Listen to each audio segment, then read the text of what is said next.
Assalamualaikum warahmatullahi wabarakatuh. Halo Tribuners, kembali lagi di Mojok Tribun Jambi. Kali ini bersama aku Adi Setiawati. Dan sekarang kita sudah kedatangan anak milenial yang sangat kreatif. Dan sekarang dia sudah berada di sebelah kanan saya. Saya Yonia, saya dari Universitas Islam Negeri Sultan Taha Saifuddin Jambi. Kerajinan, selain kerajinan atau hobi-hobi kah, olahraga kah? Enggak sih, lebih suka di rumah. Oh, lebih suka di rumah. Iya, Anak palingan rumahan ya kak ya? Iya, palingan cipta-cipta puisi. Soalnya suka bikin-bikin kata-kata quotes gitu. Oh, luar biasa. Puitis juga rupanya kakak ya. Selain itu nih kak, waktu kan lagi sibuk kerajinan nih. Iya. Bisa ceritain sedikit nggak nih kak soal yang kemarin yang kakak menang itu? Itu awal mulanya ikut lomba di Festival Iklim 2020 ya. Itu diadakan oleh Direktorat Jenderal Pengendalian Perubahan Iklim. Itu tuh dapat info lomba itu didapatnya dari salah satu grup pengrajin kertas juga. Itu dapat kiriman dari situ. Salah satu orang itu ngajak, katanya coba ikutan para crafter, katanya. Ya udah ikutan. Nah gitu. Ide awalnya nih kak, kan itu bisa luar biasa sekali kak ya. Ibaratkan sampah atau limbah terus bisa disulap jadi sesuatu yang sangat bermanfaat dan bagus loh kak itu. Itu gimana tuh kak ide awalnya itu? Kalau masalah ide awalnya itu idenya dari bapak. Bapak itu ya kan bapak disabilitas, jadi sering di rumah, sering nonton TV juga. Itu tuh bapak sering buat itu 3 tahun yang lalu.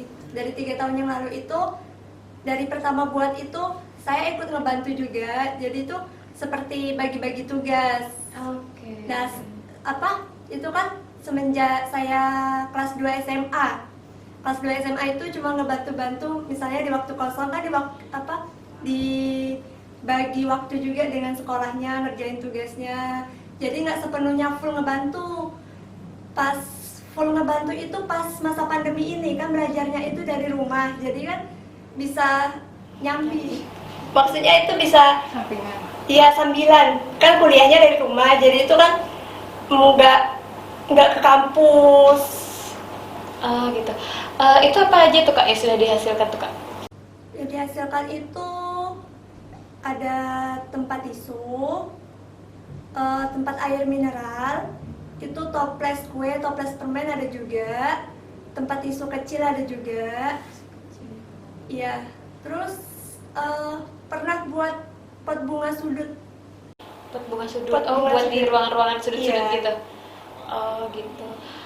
Sebelum diikutkan lomba nih kak, itu udah pernah dijual kah atau belum? Iya, mulai dijual itu tahun 2017. Minatnya gimana kak? Apa maksudnya? Minat. Minatnya itu banyak yang beli itu guru-guru ya, guru-guru SMP, guru SMA. Yang melonjak itu waktu mau lebaran. Waktu mau lebaran kan orang mungkin baru sibuk-sibuk ngias rumah gitu. Jadi naik pas itu. Kalau buat sekarang nih kak? Buat sekarang maksudnya pasca menang lomba ini. Iya. Pasca menang lomba ini kan udah diperkenalkan juga di banyak yang kenal sekarang ya. Jadi alhamdulillah lumayan naik. Kalau tanggapan dari sekolah nih kak, kan ya kak kemarin menang nih, Iya. juara 1 pula kan. Tanggapan dari kampus gimana nih kak? Tanggapan dari kampus itu katanya kertas-kertas yang ada di universitas itu jangan dibuang atau jangan dibakar lagi, diserahkan ke rumah gitu. Jadi dapat sumbangan limbah kertas dari kampus. Gitu. Katanya kemarin rektornya datang ya kak ya? Bukan masalah datang ya, saya yang diundang ke ruang gitu. rektornya. Oh gitu. Terus kak gimana tuh kak waktu datang kak? Waktu datang itu, ya itu rektor itu bilang kertas-kertas yang di kampus itu jangan dibakar atau dibuang lagi, itu mau diantarkan. Dapat sumbangan limbah kertas luar biasa sekali. Kan itu udah ada beberapa kak ya kerajinannya.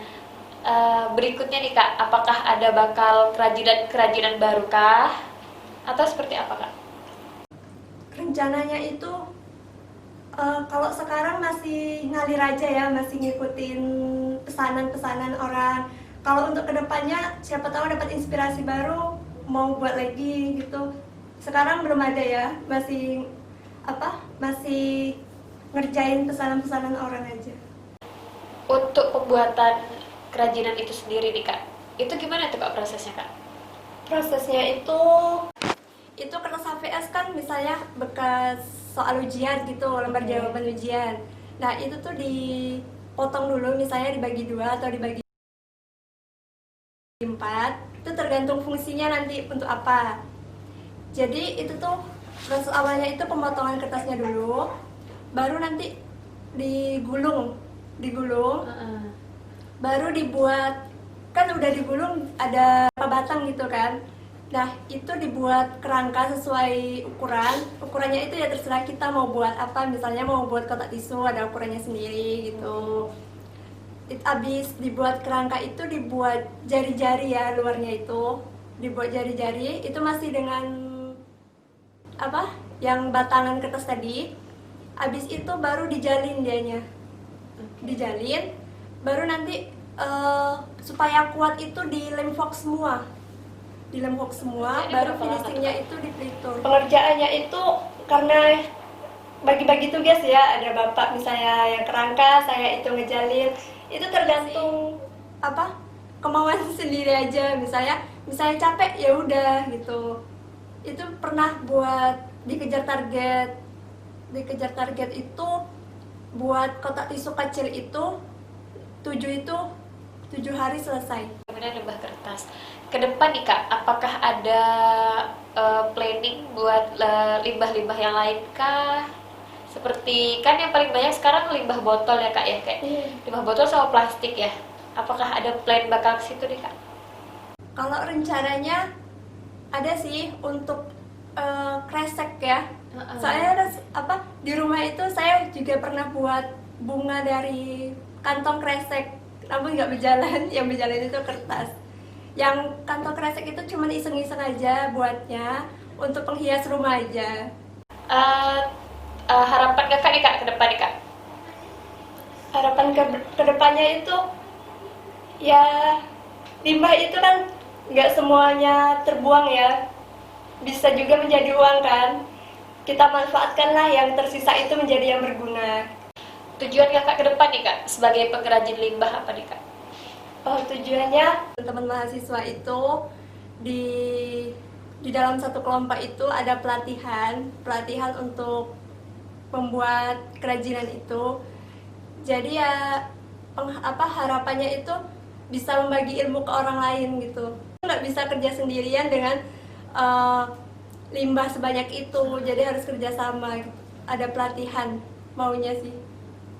Oke Tribuners, kita tunggu lagi gebrakan-gebrakan anak milenial. Tonton terus di Tribun Mojok. Saya Adi Setiawati undur diri. Sampai ketemu lagi. Bye.